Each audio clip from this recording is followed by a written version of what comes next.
cops for a better community. Hello and welcome back to the show. It's with distinct pleasure I bring today's episode and guest. It's Jason Palamara. We connected through social media some time ago, and it wasn't until a lot more recently that I learned more about his story. In a recent post, he featured a young photo of himself, as a rookie cop in NYPD, and he posted about how in the time that the photo was taken, he had no idea that only 2 months later he'd be responding to Ground Zero, 9/11. And for anyone that was of an age where you're old enough to remember 9/11 in 2001, it simply was jarring, to say the least. And I think for most first responders that were of an old enough age, that might have been extremely impactful for their path in coming into first responder work. And it certainly was for me in hindsight. And when I reflect upon what I felt, what the nation felt, and what terms of service and ideas of service meant to me in light of that event. Jason Palamara, he is a U.S. Navy veteran, and he became a police officer, as I stated, in New York City. He ended up working in peer support through NYPD, became a crisis counselor, as well as a cold case homicide detective. It wasn't until after we recorded the episode that we recognized a connection of one of his huge projects working on this book with Barbara Rubel, Living Blue. It was some time ago, I don't even know if it was a year or more, that Barbara reached out to me because of some of my, I suppose some of my writing or some of the content I put out about police wellness. And she asked me for a quote for this book. And it was just kind of, I think it's just a mixture of how busy and how overwhelmed you get with work and side projects and names and content that it completely slipped my mind that as he's talking about his book, that is the book that I was able to provide a quote for, which is a super small world moment. It was really humbling. It's a really fantastic opportunity to be featured in this this fantastic work, which focuses on the law enforcement career for him, and a lot about police resilience and wellness.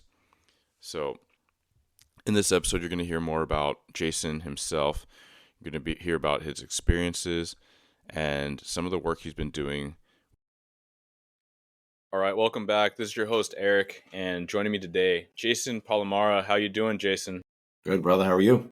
I'm good. It's good to have you, man. It was really good to connect, for the listeners, connected through social media and then had a conversation. And like many that I have with my guests, it's almost like I wish I recorded that first phone call too, because it's always good stuff.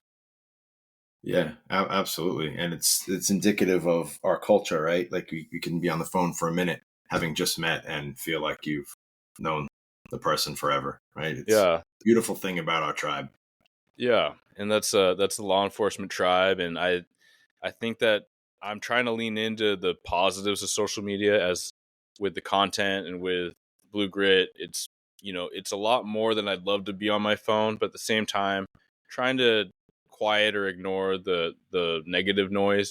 But the connection has been so amazing, right? With different law enforcement, first responder professionals, or those that are ancillary that are in support modes and support roles, or just people that want to connect and learn more. It's been really encouraging to get that support. So likewise, and we'll get into what you're doing and what you've been doing.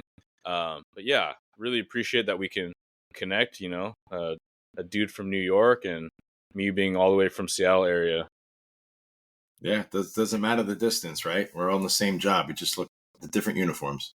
Yeah, man. So for the listeners, if you could kind of give us a little introduction, who you are, a little bit of your background and coming into law enforcement and the different hats that you've worn. Yeah, I appreciate it. So I started my career in service in the Navy back in 1997. Did 3 years in the Navy down in Virginia on the USS Theodore Roosevelt. Got out of the Navy and had a brief stint in the civilian sector before joining the NYPD. And lucky or unlucky enough, I was in the 9/11 class. I joined July 2nd, 2001, and just a little bit over 2 months later, the attacks happened. Did my whole career in downtown Brooklyn. Prior to leaving the police department, I was a peer support counselor in the unit that I worked in. I was in cold case, so we investigated all the unsolved homicides for the city. At that same time as well, I became a crisis counselor with the Long Island Crisis Center. And Forge Health and I found each other about 6 months after I retired. And it was just a really great fit because now my role is overseeing all the engagement for veterans and first responders and the programs that we provide. And on top of that, I'll say that it's been a labor of love, but it's coming to completion of a book coming out called Living Blue, which Nice. talks about the role you're in right now in the beginning of one's career, all the way to and through retirement. So that's just a little bit about me, and yeah, I'm happy to be on the show. Yeah, I love that, and there's so many nuggets there where, don't worry, listeners, I'm gonna pick it all apart because there's Get me we in the need to learn more. Is police something that you always wanted to do? It's funny. I have a picture of myself in an NYPD T-shirt with my buddy Ernest and I. We were standing in front of my house as we were. No, actually, we had graduated boot camp, and I'd come home for a visit, and I was sporting my NYPD shirt. So I always had that that want to do that. My dad is a Vietnam Army veteran, and just watching him growing up and knowing what he did and how his life unfolded, I think he was my biggest inspiration in wanting to go towards that service profession route. Yeah. Excellent, man. So when you I think about the NYPD shirt, and then I think about all the souvenir shirts, and like more than anywhere else in the world, probably there's people that can just wear an NYPD shirt. Is that hard when you see some of the people wearing these? You're like, come on, man. Like, Depends on who's wearing them, and I probably got yeah, my shirt. I don't know where I got my shirt. It was definitely not a uniform. right. But no, listen, it's as long as it's the person wearing it is not doing so to disparage the patch or something like that, it's fine. Yeah, it becomes such an icon, right? It's not, you don't, I think a lot of us don't necessarily think about everyone in it, but it's also what, like 40,000 NYPD cops? Is that right? Something like Some that? somewhere around there, yeah. Yeah, small army. And then you think about how it's institutionalized in, movies and literature, and becomes this thing um, in some really amazing ways, and some like, just entertaining ways, right? So, Yeah, all your famous PD shows, right? NYPD Blue. There's a whole number of them. It's all around NYPD. yeah. Yeah, it's quite a big gang. I like yeah, the big blue gang. This is a question, for some reason it's come up a couple times for me, but it's just civilians or people I meet. Hey, what are the cop shows or movies that you like, or what are the ones you hate? So I'm gonna ask you, like, are there any ones that stick out specifically that represent NYPD both ways? Yeah, I mean, the short answer is I never really got into watching any of I'm sure you call it the same thing, any of the buff shows. But there was a time where, yeah, I hate to admit, I did watch Cops. Third Watch, it's not on TV anymore. They filmed a lot downtown Brooklyn where I worked. Yeah. They were always filming cop shows down there and movies. But no, I think the most realistic that I could remember was NYPD Blue. I think that was at the time the most realistic to the NYPD, and I haven't seen it, but it's the one with I'm gonna say Magnum PI, but the actor who plays. Am I aging myself right now? The guy. Yeah, they probably remade it like 2 times now, right? Yeah, but that show about the NYPD. I think that's pretty accurate as well. Nice. Okay. Good, man. I'm a decent like light fan of Brooklyn Nine-Nine, but like total Oh, farce, right? Total satire. comedic, yeah. I feel like it's hard to get a good cop show because of that. So it's like you either like the ridiculous comedy. Did you ever like Southland, or you ever see that show? I have not. That was LAPD, but I felt like they did a decent job because from my memory, they emulated real patrol calls that I remember seeing on body cam, like some of these critical incident type of things. A lot more just kind of less Hollywood, right? More kind of your day to day. Yeah, I mean, Law and Order did that. Law and Order would pull right from the headlines. You'd see something happen in the news, and a couple episodes later, it's like, wait a minute, it sounds familiar. So, That's interesting. Did you ever have people that you're trying to serve, or people that you're interacting with at work, having these unrealistic expectations because of things like Law and Order, where everything's kind of fixed in an hour? well, isn't that our profession, right? Everyone thinks it's like the TV and the movie, so you could solve a case in an hour. Why don't you shoot him in the leg? Yeah. It's Yeah, shoot it right out of their hand. Yeah. These expectations sometimes aren't so realistic in real life. That's true. That's true. All right, man. And then, so becoming a cop and then having that, I mean, that's one of the biggest things I wanted to ask you about, was what that was like responding to Ground Zero 9/11. Yeah. It's not how I think most would want to start their careers. And, my experience is my experience. And I always preface with there are so many of my fellow cops that had a much harder go at it than I did. Right. Again, my experience is mine. And if I can help somebody else navigate their own struggles through my story, great. But I want to recognize that there are so many that lost their lives that don't have a chance to tell their story. My career started, like I said, July 2nd, a little over 2 months later, 9/11 happened, and they pulled us out. It was basically our first real job as cops. We weren't even real cops yet. And I was reminded of that when, civilians would tell you that when you're out there in your gray uniforms, trying to direct traffic or give orders or tell people, where to go. And it was, you're not a real cop yet. We weren't real cops yet. Oh, like the community would remind you? Yeah. Well, I remember distinctly, directing traffic after we were sent out, and word for word, you're not a real cop yet. I don't have to listen to you. And they sent us out with academy instructors, thankfully, to back us up. But that was a real thing. People were dealing with their own stress, their own trauma, their own urgency to get home to their loved ones or contact their loved ones. And here you are telling them maybe they can or cannot do something. Everyone's trying to leave the city, not knowing what happened next or what really was happening at all. And there you are out there trying to be a cop, and you haven't even gone through your first, few tests in the academy. Yeah. How old were you at the time? How old was I at the time? That's a great question. As I don't know, either it's old age or it's my brain isn't serving me as well. But let's see, early 20s. Yeah, 21.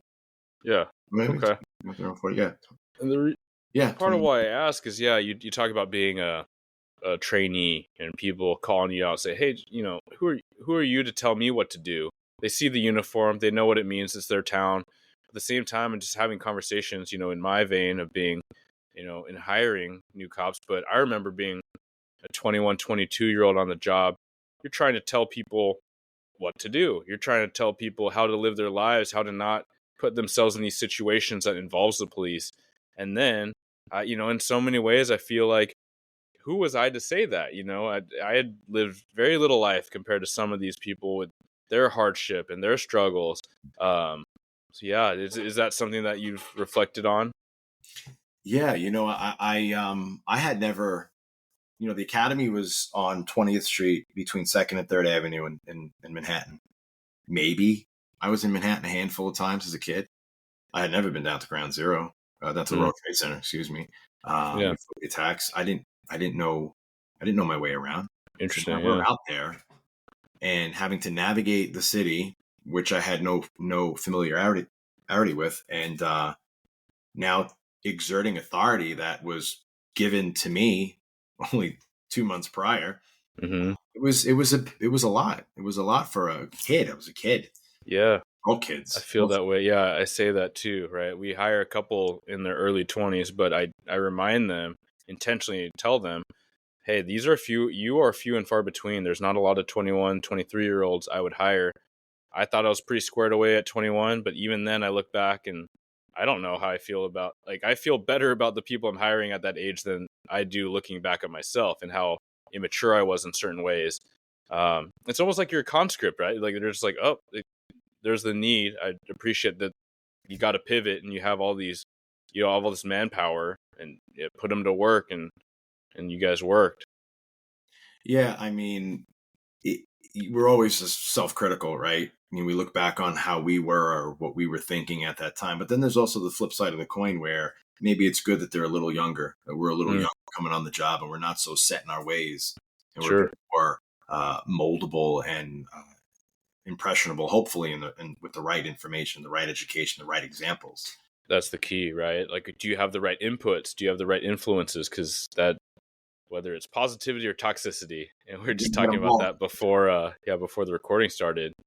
And for those that are going to be so curious, we're talking about influential officers, right? Are you having the right people as trainers? Are you having the right people as mentors? Or are they actually mentoring, or are they just disparaging? Or are they just critiquing, right? And so that's huge in this culture. And, we're coming out of this, hopefully coming out of the hardest times in recent years for our profession, or recent decades. But yeah, we just got to keep it positive, and that's what a lot of this is about. So, all right, back to the original script. Was any part of you, I mean, when 9/11 happened, and I was thinking about it, and apologies again, Jason, but when I was in high school and we were sitting in class and we were watching the TV, and we feel so, I mean, there's so many eloquent descriptions of for people that experienced that and put down, like, how that felt to be attacked at home, how that felt to be violated, and just have your world kind of turned upside down. Like, this is possible in our modern world in the US of A. I'm curious how much more, or if you conceptualized what that felt like as a New Yorker, being so close to that. Yeah, great question. It was surreal because after everything happened, there was lots of marked cars, police cars from all over, all different states, and seeing all them racing around the city was again surreal, and it really brought it to this is real, this is really serious, and it was, yes, a bit of, hey, this is where I live, this is my state, my city, and it was just being nervous, being scared, being unsure of what we were going to be doing day in and day out. There was still a bit of excitement in that, hey, I'm being a cop. I'm a cop. I'm not even out of the academy, and we're out here and we're doing real stuff. So it was a bit of both worlds, right? You're a little nervous and yet excited at the same time. But all that brought with it, in retrospect, some pretty stressful time. Yeah. Do you remember what that was like, right? I'm imagining police academy and being a little bit more traditional than maybe even I experienced, and certainly that some states are going through now, with, a little bit boot campy, a little bit of classroom, you're doing some tests, and then was it just like the next day, or, days later, where they're like, hey guys, pack it up, you're getting assigned to a precinct and we got work for you to do around the city, around the ground zero? No, so what it was we were always assigned to the academy, and we would report to the academy every day. Okay. When we report to the academy, we'd get assigned any post throughout the city, right? Whether we were on the West Side Highway doing on a foot post, standing on a corner, or whether we're doing traffic control. A lot of cops went down to the morgue. A lot were at the landfill. A lot were at Ground Zero and recovery, all over the city. But at the end of the day, you would hit back to the academy. Okay. So it's like home base. Yeah. Especially for the recruits. Yeah. You talked a little bit about how, the kind of overwhelm, or maybe you're so busy that you didn't have time or space to think and feel all the reactions you were to everything you're doing. Is that how most of that process was? And how long were you in those types of duties until you got replugged in to finish academy? Yeah. So some of what you said is true. There was not a lot of time, right? The days were really long, and I lived in Long Island at the time. So I'd have to commute from Manhattan all the way back to Long Island, have a few hours of sleep, and we'd shoot. We carpooled. We would meet at somewhere, me and fellow recruits, and we'd shoot back to the city day in and day out. And there really was not a lot of time in between. You were exhausted. You'd muster back up at the academy early in the morning, out all day long into the night whenever you got relieved or released, whatever post you might have been doing, and then back home.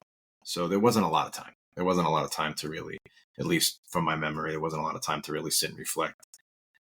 Mm-hmm. We did get back into the academy.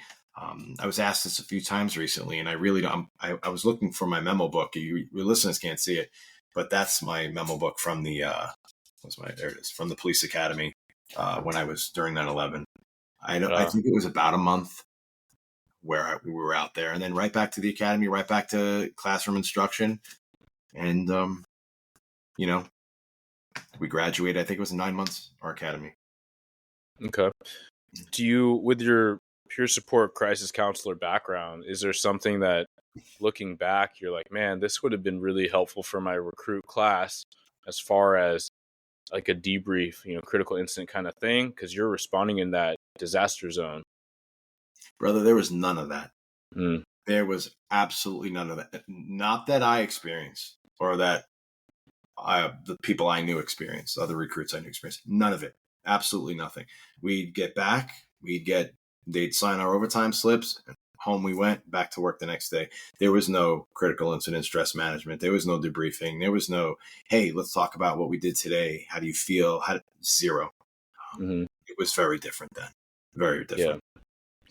And I wonder how much that's happening, right, in like disaster zones. I think that, what you experience is common, right? When there's lots of work to be done, then it's a long day, and you drive home, you get a little bit of shut-eye, you rinse, repeat, and it's back at it, right? And these shifts are crazy long. So I like to think that, in times when things are more regular, there's more conversations of critical stress debriefs, these peer support modes.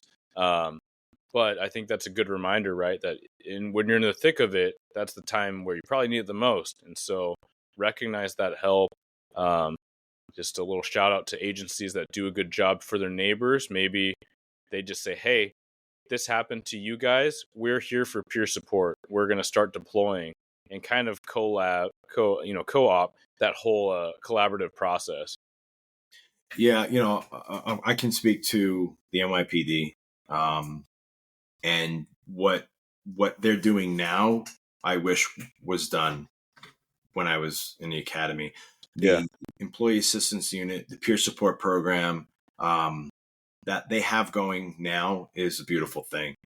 I don't know if there's an incident where they do not respond, where they make sure that the officer is connected with a peer, with support, just a check-in, what have you. There's a lot of checks and balances now, and it's really nice to see on the other side of it now, seeing behind the curtain, because a lot of officers don't see. We have that part of that stigma is that not trusting of the organization in which you work, whether it be because you're afraid there's going to be a punitive response to you reaching out or not, whether it be your fellow colleagues going to know that you reached out, and what stigma that brings with it. Whatever the reason, seeing behind the scenes now, they're really doing it right.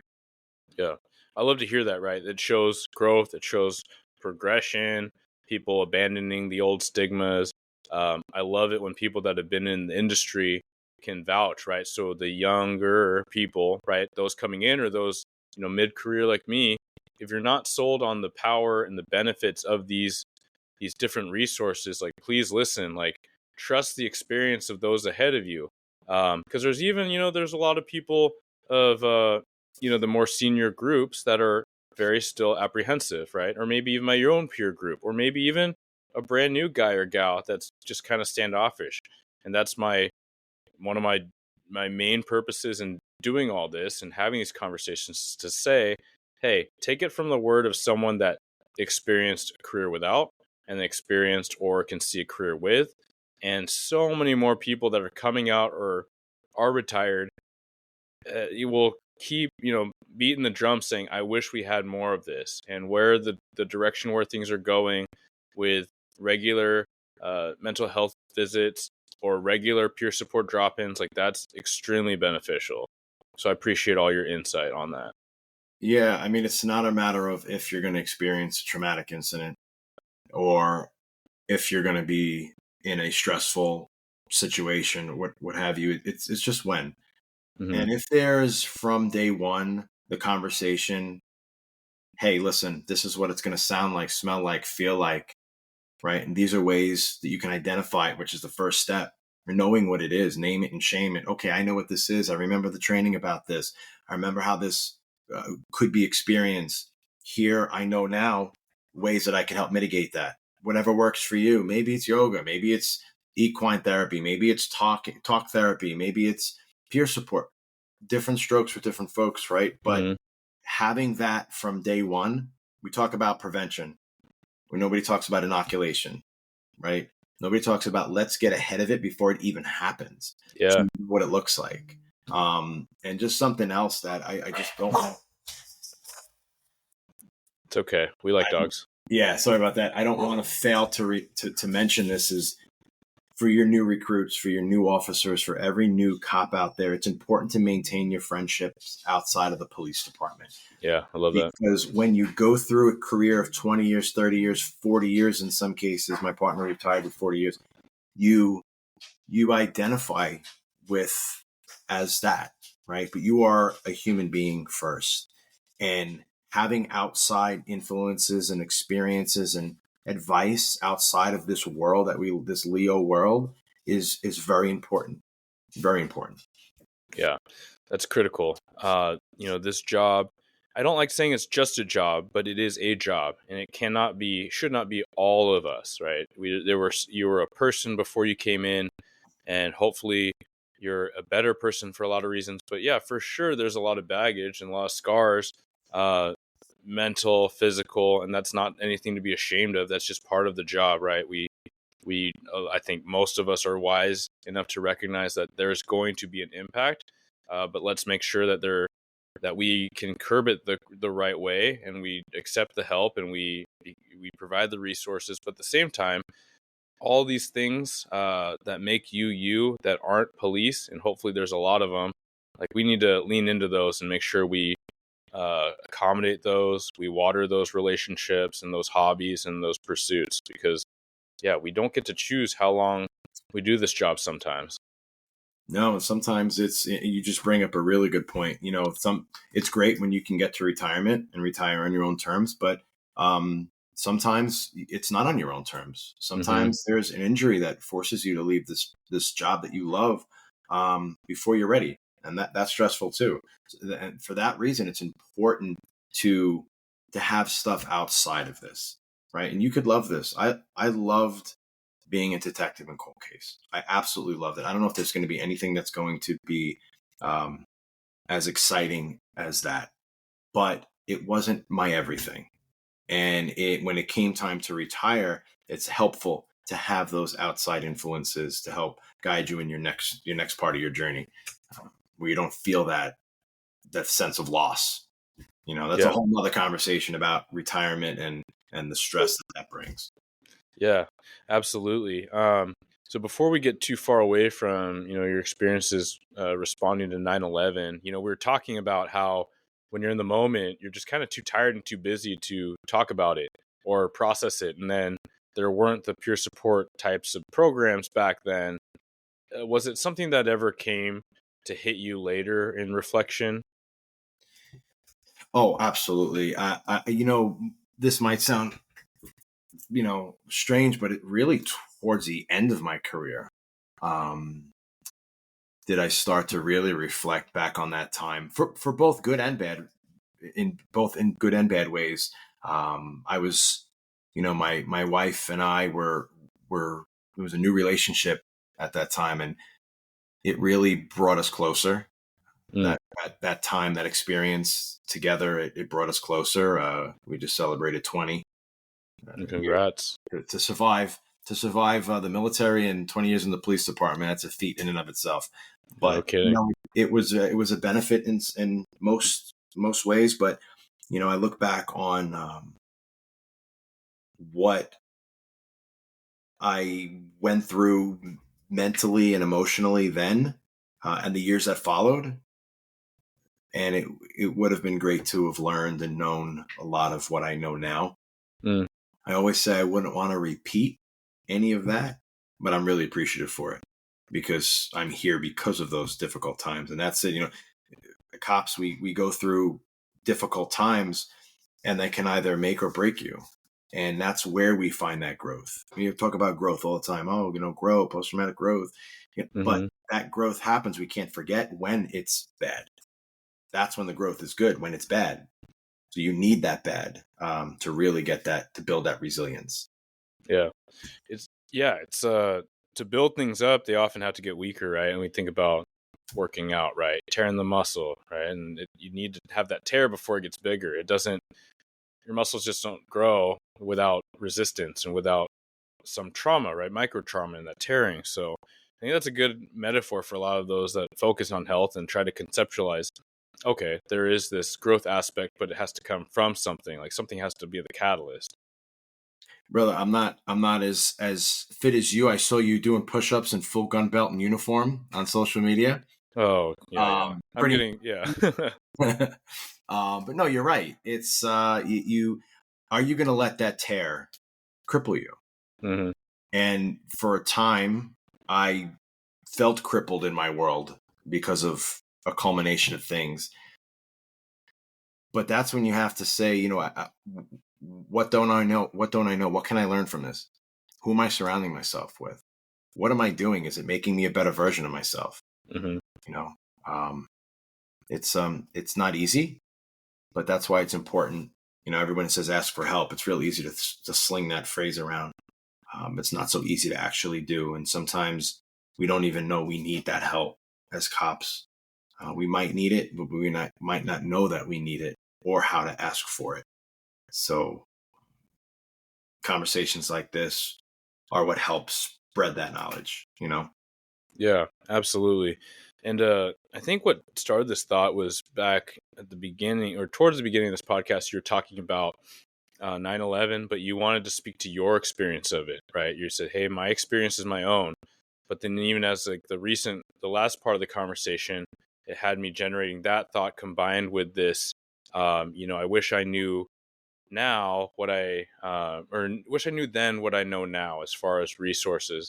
But it kind of, all that is combining into this, and the talk of resilience is combining into my thoughts on the power of narrative, right? And how you can reflect on your experience and how you approach that, maybe because of your support networks, maybe because of your tools and your resources that you're aware of, and because of your outlook and because of your health in all these veins, right? Physical, spiritual, mental, whatnot, that can help you adopt this resilient, optimistic mindset that can guide you in that direction.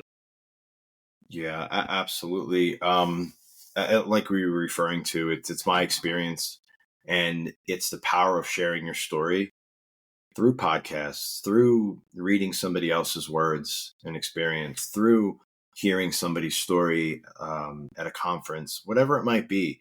It's their story, but to be vulnerable and share it with others can be such a difference maker. If I'm speaking in front of a crowd of people, I know it sounds cliche-ish, but if there's one person that it made a difference for, then that's fine. Yeah. That's fine. If everybody else in the audience is like, well, no, it has an opinion, that's great. Great. I just want one person. I want one person to feel, hey, at the very least, that story, the fact that you shared it, told me that I'm not the only one on my island. I'm not the only one experiencing whatever it is I might be experiencing. And if you can do it, if you can share it, well, maybe I can too. Maybe it's that silent permission to do the same thing. And that's incredibly powerful. Yeah, I love that. And it doesn't have to be for everyone. I know that some people, their level of comfort and transparency, hey, I'm not saying start a social media account, I'm saying that, but sometimes it is that one-on-one, right?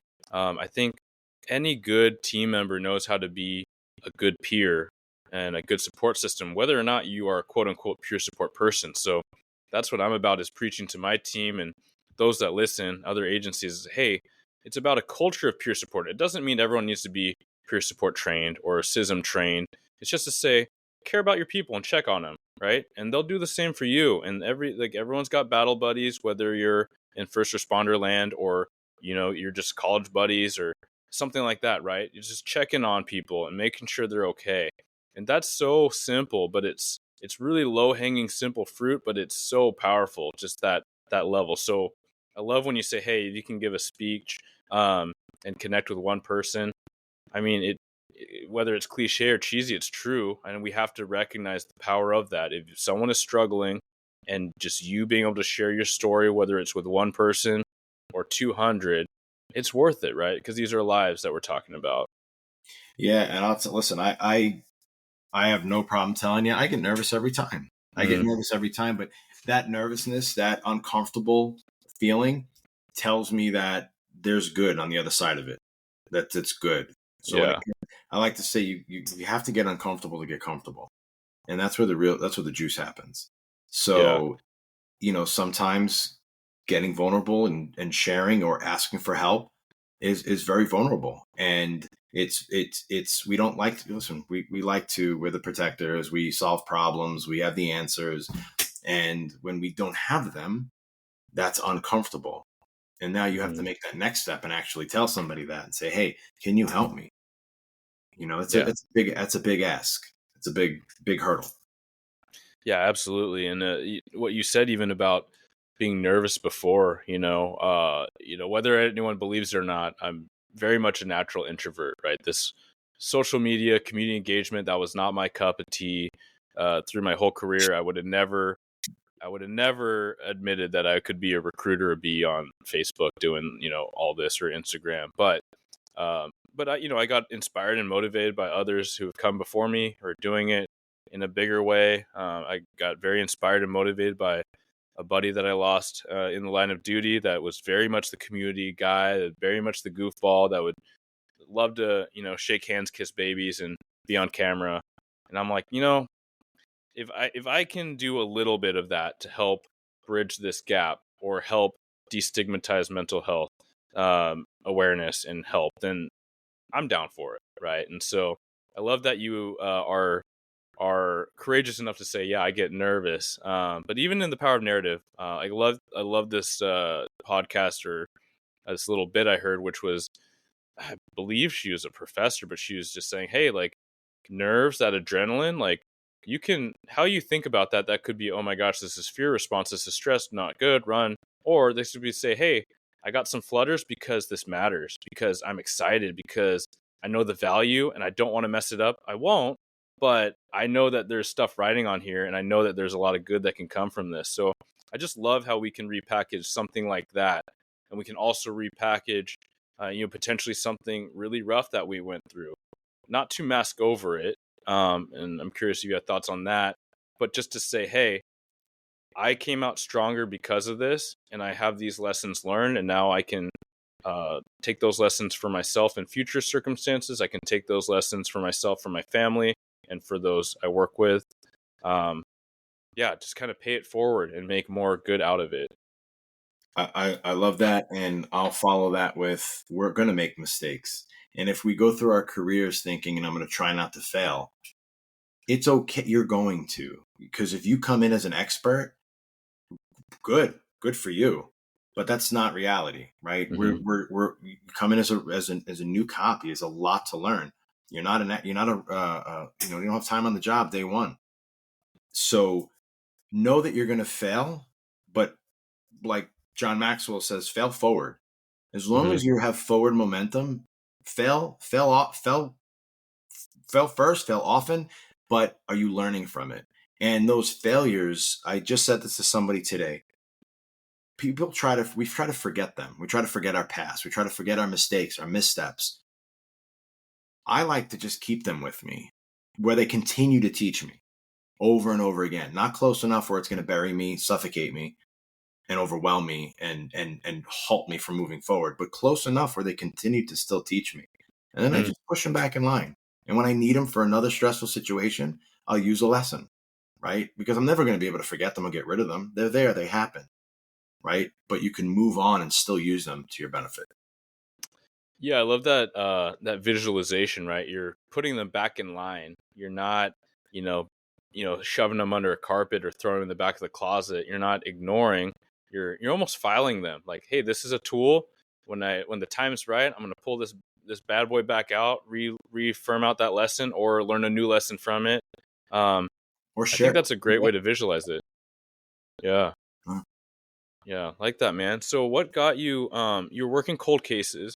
What got you into more of the crisis counselor route and, the peer support vein? Yeah, so I guess you struggle and you either again you let it bury you or you use it as forward momentum for a new purpose and new passion. And I struggled with many different things towards the end of my career, almost destroying the relationship with my children, almost lost my marriage, coping in ways that is too prevalent in our culture, in Mm, our Leo culture, and just ruining every relationship and thing that was going on in my life. And I tried to initially fix each and every one of them individually, and when that didn't work, and I was only making matters worse, I said, I have to maybe start right here within. And it was a long process, and it's still a journey, right? If you stop learning, you start dying. So I started questioning, what am I doing? Is it healthy? Is it making me a better me? Am I listening to the right people? Am I surrounding myself with the right people? Am I reading the right people? And mm, am I eating the right things? Right. I started to dive into um, education around nutrition and health. And believe me, I have a long way to go in that area, but at least I'm trying, right? yeah. Knowing what I'm putting in my body, how it makes me feel, and how I feel is and maybe how I'm acting and responding. Everything's connected. And it is a journey. It is a life journey. I'm still on it. I hope to always be on it till I take my last breath. But to answer your question, that's what made me dive into the mental health world. And it started with peer support. I was in cohort number 4. So at the beginning of the NYPD's peer program. Okay. And during I started the academy. Everyone loved us. I was retiring and everybody hated us. September 2020, pandemic. And we had a lot of sitting around time. So at that time as a peer, I became a crisis counselor. I took the John Maxwell life coach course, dove into that, and it just kind of started to spiral. And I find myself now in the behavioral health space, and I love it because we don't need, we being Leos, right? First responders, veterans, we don't, humans, we don't need to hurt as much as we're hurting. Like there is so much out there. There are so many people that have gone through similar situations like you're going through now for any of your listeners. Mm, Um, and we're just itching to pour our experience into your life to help you. And just, I usually end with this, but I'm tired of seeing people lose their curiosity. When you lose your curiosity and you lose your hope, you take your life. And too many mm, of us are taking our lives. So that's why I got into this space, and I some personal experiences with some friends that I almost lost because of their mental health struggle. Like you get diverted, and your passion changes and your mission changes, and mine did, and I'm glad it did. yeah. I love that. And what I hear is this care, for others, right? To even rewind your dive into self-help or health and learning all the things, you talked about struggling with your career and with your family, with your wife. Was there, if you feel comfortable, was there a point where you recognized that, and what helped you recognize you need to take ownership, right? Because we all know someone, or, whether close or distant, that should be seeing all the warning signs, but a lot of times it's so hard when you're in it, right? I can conceptualize that, like, my lower points in my career so far in my life, like, I don't know I'm in it. It's just life, right?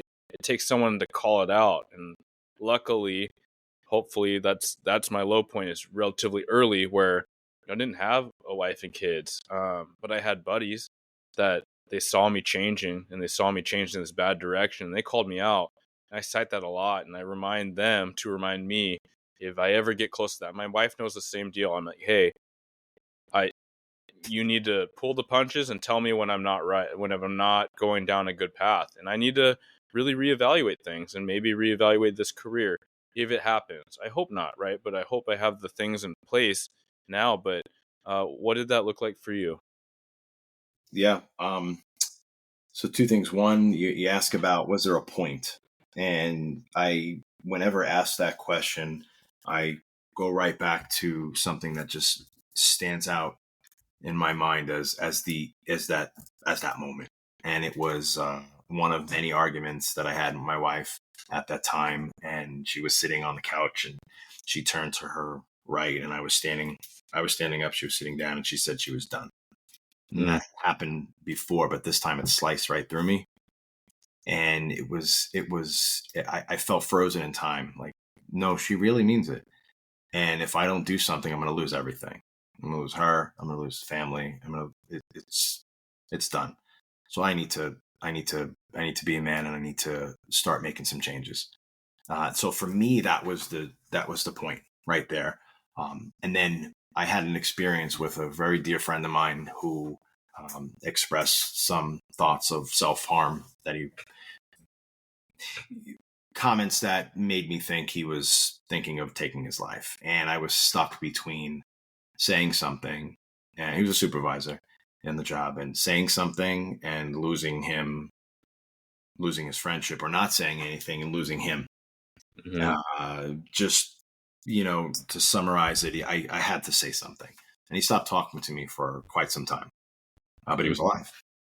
Yeah. And a long while later, he reached back out to me, and I was at home, and he said he was in the area. He didn't live close to me, and he was in the area for something, and he asked if he could stop by. I said, sure.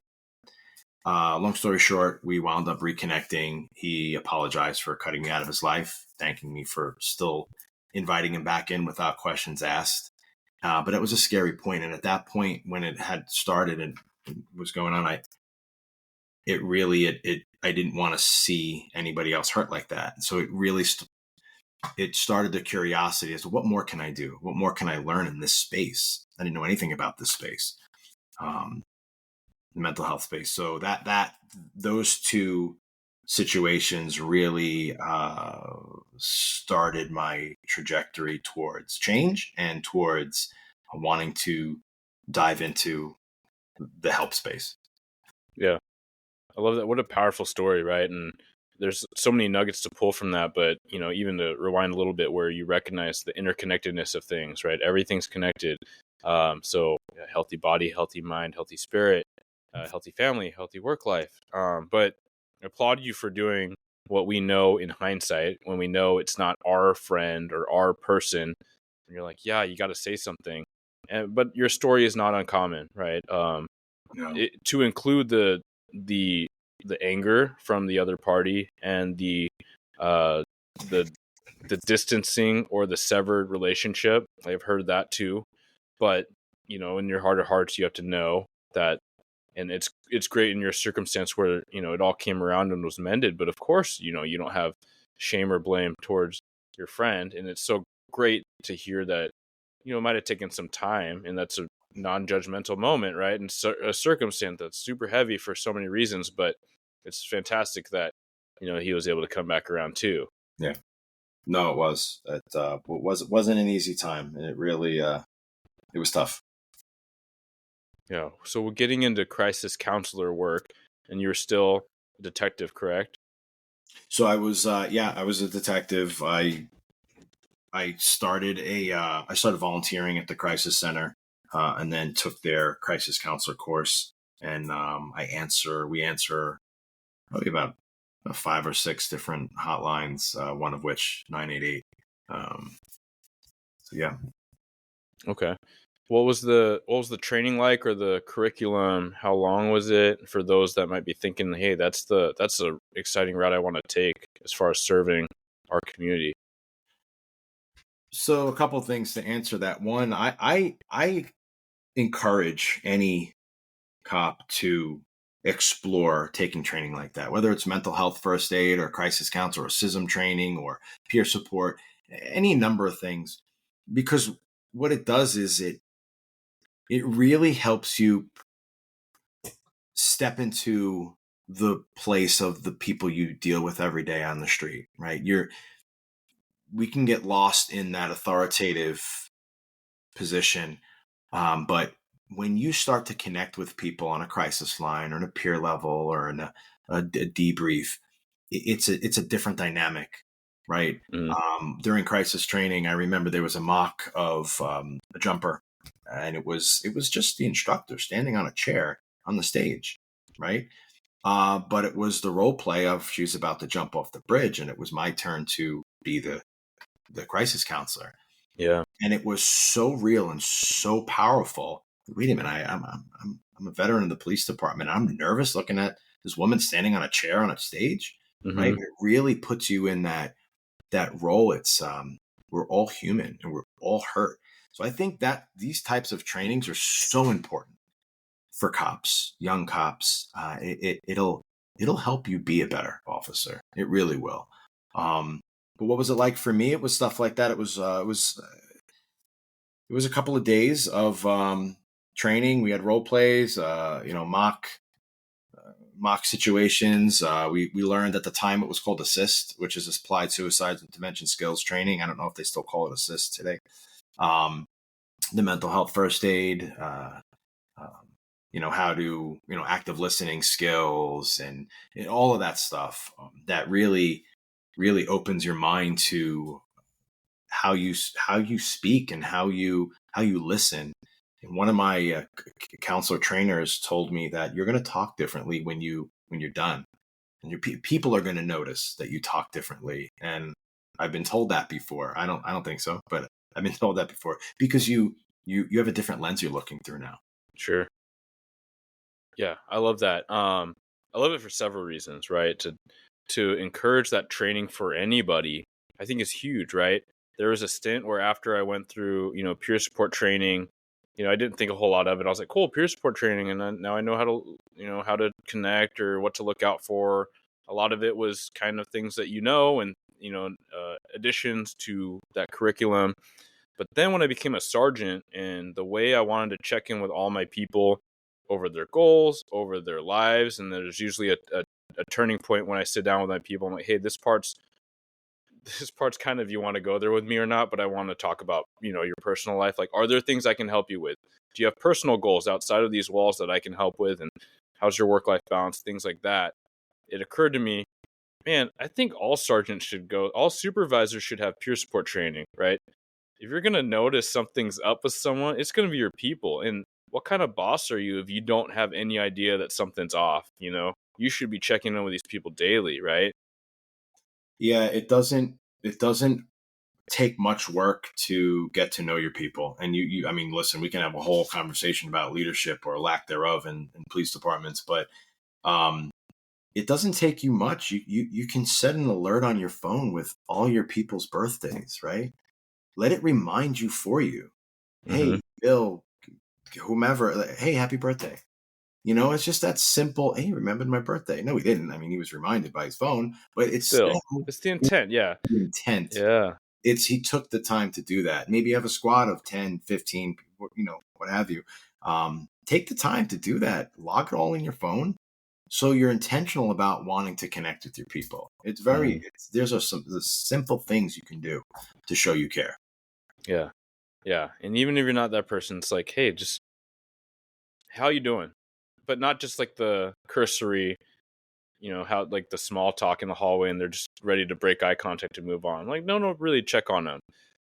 Another thing I love, and I'm going to add this to my toolbox of prospective candidates, is, there's everyone that's looking for what they can do. Should they take a class? Should they work on firearms? I'm like, no, no, no. But usually what I say is like, just think about experiences that challenge you. Think about things that you're interested in. Dive into those. If you're at a dead end job, find another job, right? Because everyone's hiring, and if that job looks like it's a skill that you could work on, right? If you're at a dead end job and you're not really working with people a whole lot, well, police is the people business. I mean, we are people helping people in critical times of stress. So if you've not been a time sensitive kind of, I guess, some stress inoculation because of timelines and things like that and challenges or angry customers, then let's find a job that has that. But I love the idea of crisis line work, right? Because if you tell someone that wants to be a cop and maybe they're not ready or they're not getting hired right now, and you say, hey, check out crisis line volunteer work, and they say no, that's not me, then I'd probably respond with, well, I don't know if this job should be you either, if you're so averse to this. Because yeah, like, what a way to build communication skills, de-escalation skills, listening, patience, like empathy. I love that. So I'm gonna try to remember that to pitch to potential candidates. Yeah, you said something before. You said, asking, "Hey, how are you today?" Right? Listen, every cop who has that question asked them by their supervisor, what are they going to say? I'm fine, right? 9 times out of 10, yeah, I'm good. Maybe you ask, "How's your heart today?" Mm, Wait, what? Right? You're going to get a question. How's my heart today? I bet you can. If I asked you that, how's your heart today? Right? It makes you think that, you know what? Maybe I'm not feeling so. I'm a little upset. Right? It really stops you in your tracks and makes you think. mm, But if I ask you, how you doing today? Yeah, I'm good. Right? yeah, Good. How's your heart today? How you feeling? yeah, Get a little bit more deep, a little more personal. That really kind of peels the onion a little bit. Then you might get a bit of a different response, a more authentic response, and it might get the person you're asking to really think about that question and not just give you the "I'm good" answer because you're my yeah. boss. Yeah, there's one I liked from actually a first responder wellness training, but this dude was a dispatcher, by trade, and now in the mental health support space. But he said, ask people how they're doing on a scale of 1 to 10.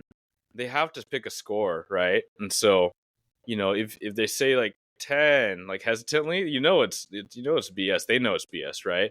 Or you say like, give them a scale, right? And they have to rate it, and they have to think about it and pause, and you get to read it. So yeah, there's definitely some ways around the people that are a little bit harder to pin down.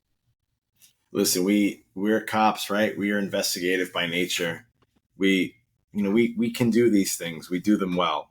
If we apply them in this arena, we'll be successful, right? And even Yeah. to ourselves, right? You wouldn't let a perp tell you that he didn't do something and just call it a day, right? Oh, you didn't do it? Good, move on. No, Mhm. you'd ask more questions. So do that to yourself, right? If you're not feeling well, or your guy, your girl isn't feeling well, your people aren't feeling good, don't just let it sit there. Investigate. We do it everywhere else on the job, right? Investigate your people, investigate yourself, dig a little deeper, open that investigation into somebody that's hurting. Yeah. For those that a little pivot, but for those that are in peer support or those that are the good caretakers checking in, I found this in myself more recently, where I'm like, man, I'm starting to really feel it, doing these debriefs. And that, we're trying to get more people trained, and that's partially selfishly and just, but also self-recognition. Like, it is weighing on me to hear, even though I wasn't there. But yeah, to imagine these things. And I'm very grateful to have this positive impact, but at the same time, a little bit of self-preservation is like, hey, this is heavy, and I need to share the burden. Are there things that you found in either yourself or in those you've worked with, for those, especially being a crisis counselor, like you're getting a lot of that secondary shared trauma a lot? 100%. I didn't always. Um, recognize that, even though we're in this space, I got it. I keep going. I keep going. I keep going. And I remember I had a really, really tough call on the lines one day. Um, and it really affected me, and I felt it, right? But the key is I was able to identify that I was feeling it. Years before that, identifying that wouldn't have happened, right? It would have affected me however it would have affected me, and I would have moved on to the next thing and the next thing and the next thing, and it just piles and piles. But now at this time, I recognize this, right? Like we talked about in the beginning. I know what this looks like. I feel it, right? I'm upset. Whatever the symptoms I were feeling, I can see them now. So I actually reached out to a good friend of mine who taught me the peer support on the job before I retired. And I said, listen, I don't know really why I'm calling, other than, hey, I just had a bad call and I want to tell you about it. And I unpacked it. Whether that's writing it down, whether that's telling somebody, you're unpacking it, you're getting it out of your head, right? You're putting it on paper, you're giving it to somebody else that you trust, that will listen. And it was, it felt good. I felt better. We have to do that, right? We have to take care of ourselves. We cannot just take care of everybody else. We have to put our own self-work in, whatever that looks like for you individually, but you have to do it. It's so important, because you're going to burn out. Yeah. I mean, identify that pressure valve, and usually that is the things you love most, right? So there are the actual getting it out, whether that's verbalizing it or writing it down. I love that you present both models, but also someone that might be like, I need to get in nature, right? Whether that's do the deep forest dive, whether you listen to your music, or you purposefully put your phone on airplane mode, like whatever your thing is, lean into that. Now I want to be mindful of your time, but we still got to talk about Forge. We got to talk about your work there and your book. So tell me a little bit about Forge and what that's been like. Yeah, I love what I do, and a lot of it's on the business side of things. But one of the most rewarding pieces of it is being able to connect with another cop or another first responder or a veteran that is hesitant with getting over that trust factor and not sure of whether they, for whatever reason, will explore talking to somebody right outside their first responder circle, and being that bridge gap for them, and being the reason they're like, all right, I'll give it a shot. Right, I absolutely love that. It's the most rewarding part of it. But we provide mental health and substance services for active duty military veterans, first responders, and their families, both on an outpatient level, in person via telehealth, outpatient, intensive outpatient via telehealth, and in person. And we are up in New England, in New Hampshire, and Massachusetts, New York, New Jersey, and Pennsylvania. I think I got them all. Nice. Yeah. Nice. Very cool. Your book, Living Blue. So the concept is recruit to retirement, yeah? So yeah, Living Blue is the result of my wife. She came up with the name Living Blue, and it's everything in the name. It's Eric, you live blue. I live blue. My mom lived blue. My friends live blue through me. Everyone who touches somebody in service, an officer, is living blue in their own way. And it's so important to not forget the support, right? Whether it's your grandparent or your parent or your brother, your sister, we're all living blue. And we go from, day one to and through retirement. We talk about law enforcement stress. We touch on burnout, coping, moral injury, vicarious trauma. Again, back to the family support. We have a chapter on women in policing, and a whole bunch of other things. We definitely touch on suicide, and it is my story. And then my co-author Barbara Rubel, she gives it makes sense. She makes me sound smart. Is really what she does. We all need someone like that. We all need somebody like that. Yeah. That's why my wife and I have survived, because she makes me sound smarter than I am. But Barbara, her parents were both NYPD officers, and her dad died by suicide when she was giving birth to triplets. And I read her book, but I didn't say goodbye. and it's about that time in her life. I read it, and we talk about getting uncomfortable. I reached out to her on social media. We talked about social media, right? The benefits, the downside, and the upsides of it. And well, this was an upside because I said, you know what? I was writing, and I said, let me reach out to her. Let me see if she wants to do this project with me. And crazy enough, she said yes. And we began this journey, and this journey's coming to like I said, a completion. And hopefully by early October, folks will be able to get their hands on it. Yeah, very cool. Where would they look out for that? Would it be on Amazon? Definitely on Amazon. Retailers, yeah. We're exploring a couple of different things, but most certainly on Amazon. I will definitely be posting it on social media and other every platform I can. Yeah. What are the lessons learned about book writing? We're stronger together. I don't know if I'd be at this point if I didn't have my partner, Barbara. I've learned so much from her.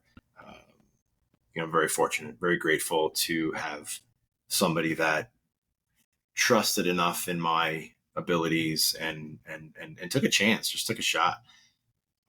But as far as book writing, it's a long process. I've learned, again, talk about education, right? I'm still learning.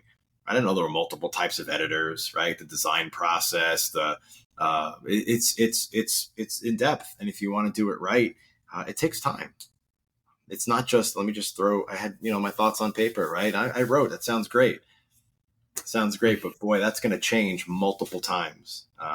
So it's been difficult, right? Editing has been difficult, painful at times, but I'm proud of it. And what I'm most proud of, not my words, not Barbara's words.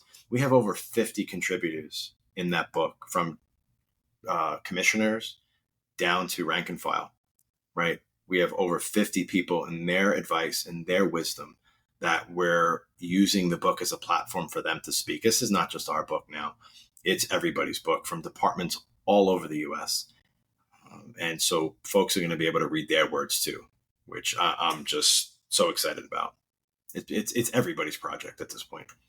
Yeah, I love that. And I really think it underlines the community, the notion and the theme on which we started, right? You're like, hey, there's a couple cops, start talking, and never met before, just a couple social media lines, and then just feel so natural and organic. Excuse me. But then, yeah, you're highlighting the community in this experience and all these shared experience, and there's a lot of crossover and there's a lot of individuality. But I love that project. I'm excited to see it come out. We will have in the show notes where people can find you, Jason, but you want to share, where people should hit you up? Yeah, you could. I'm on social media on Instagram, Facebook, LinkedIn, under my name. You could find me jasonpalamara.org. Email me at info@jasonpalamara.org. I believe that's my email address. But yeah, that's right. That's what you gave me, and this it worked. So yeah, it worked. So I love connecting with folks on social media. It's definitely been uncomfortable for me. I actually did a post not too long ago and said that it was uncomfortable for me. Mm-hmm. But you know what, man? You just gotta just get out there and just give it a shot. Yeah, I love just sharing that. Right? It's and I think it helps other people recognize, like, hey, I'm not messed up for this being weird or being new, uncharted territory. It's that transparency, right? It's that vulnerability that is ultimately a lot of what's helping us along as a culture, right? Just that willingness to say, hey, I've utilized counseling. Hey, I talked to my counselor last Monday. It was really helpful, right? And just to say that, so it doesn't become a thing, and less a thing, the more people talk about it. And when we talk about peer support, we talk about the importance of what you eat, the importance of sleep, the importance of date night, all these little things too. So, man, I love it. I love what you're doing. I feel very grateful to have connected with you. Any closing thoughts, for the listeners? Keep saying it. Stay curious. If you're listening to Eric's podcast, if you're listening to me and any platform or anybody, just know that there's more of us out there, and we are stronger together, and you are not alone. You might be suffering by yourself, but there's others that are suffering by themselves too. There's so much support. I won't tell you to reach out for help, uh, but I will tell you that there is help out there. When you're ready, it's just waiting for you. You have to be ready to do it. There's plenty of support. Stay curious, and there's a lot more people that will miss you than you might be believing at this moment. Right? You're not your problems, just what you're going through in the moment. So just stay curious. I love that. Stay curious. Keep swimming. Just keep going. Now you got me a little. No. Exactly. That's Yeah. the intent. But yeah, like a shark, right? You got to keep going, and I love that because you get stale, you get stagnant, and then you lose purpose. So that's it. You can keep finding it again. Right? Keep looking for it. Maybe you need a new one. Find a new one. Right? But just stay hungry. Keep getting after it. And sometimes it might feel overwhelming. You might feel like you have nothing left, that you want to, but you just don't have it in you to do it. In that moment, borrow somebody else's strength. Right? You might not have anything left, and that's fine. Overwhelmed, absolutely nothing left in the tank. Lean on somebody else. Grab their strength for a little bit till you get yours back. Because people want to help. They want to help you, and if you can make it about someone else too, and you got your battle buddy. I think Clay Surratt was on here, and he's like, for me the best medicine is helping other people, and that just keeps paying it forward, and we're all part of this little ecosystem. Yep. Well, I appreciate you, man. I love what you're doing, and you're leaving this world a lot better than you found it, for sure. I hope so. I appreciate you, man. The community that we foster, for people that I met in law enforcement, outside of law enforcement, but just trying to build better, healthier people in this better, healthier community has been so great. I started a lot of this geared towards newer officers, but then I'm getting a lot of messages from veteran officers, right? And from people that have been fire, for a while, in the fire service, and the lessons are very helpful for them. So I realized just as much as this passion project is selfishly benefiting me, relatively mid-career, to get these little nuggets of wisdom and encouragement, same that, I can put that out intending this conversation, or a different conversation, mostly towards people thinking about police work. But for so many, it is reinvigorating, for those of us that things get stale and, you get cynical, but you forget your why. And maybe to come full circle is, you started in the service after your military career, thank you for your service to the nation too. But then 9/11 happens. And for so many of my generation in any type of service, that was very galvanizing. Like, I want to get in boots on the ground. And I remember that feeling, not knowing how to process it. Part of me wanted to enlist. It wasn't in the cards, with family. But I don't think it's odd that I ended up in a blue suit, years later. There was something calling me to that, seeing the way, our real heroes, over on the east side of the nation responded, fire, EMS, dispatchers, social workers, right? All the people that were there at ground zero, cops like yourself. So appreciate the legacy, and that we're continuing to be a part of and continuing to build.